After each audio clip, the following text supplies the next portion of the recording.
ஓகேவா? So media நேயர்களுக்கு வணக்கம். இது வந்து மெட்ராஸ்காரனோட ஆடியோ லான்ச். ரொம்ப முக்கியமான ஒரு நாள். இவ்வளோ நாள் நான் பண்ண ஒவ்வொரு படங்களுக்கும் உங்களோட சப்போர்ட் ரொம்ப அதிகமாக இருந்தது.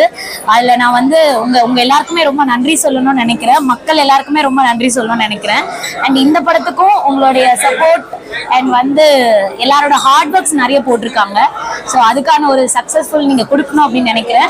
இதை வேற இடத்துக்கு கொண்டு போய் சேர்க்கறது உங்கள் கையில் தான் இருக்குது. கண்டிப்பாக சேர்த்துருவீங்க நம்புகிறேன். நன்றி.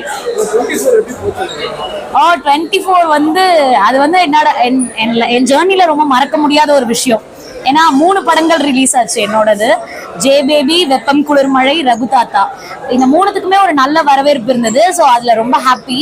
அதே மாதிரி 2025 வரணும் அப்படின்னு நம்புறேன். அவ்வளோ.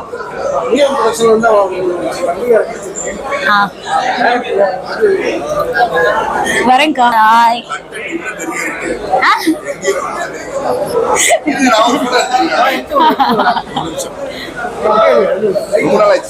நீங்க லைட்ல எடுக்கலாம். ரொம்ப நாள் ஆச்சு.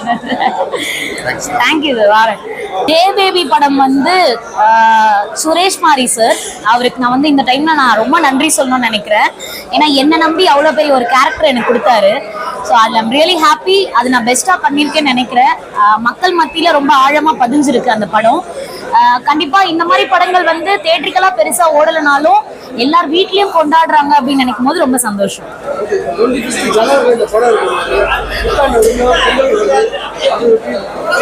அது வேற என்ன சொல்ல முடியும்? அதான் பிளஷிங்லேயே இருக்கலாம் வந்ததுலேருந்து.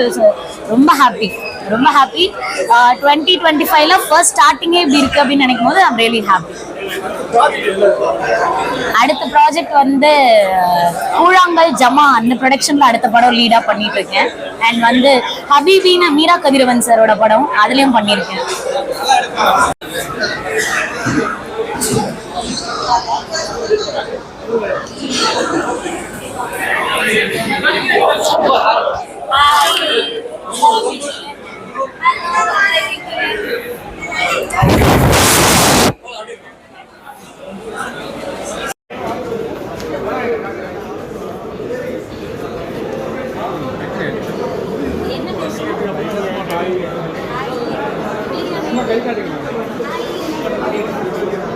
ஹாய். அப்படி அதான் நீங்கள் ஏதாவது ஜே பேபி பண்ணதில்லைன்னு அப்படி இருக்கீங்க. அதனால வெளில வாங்க.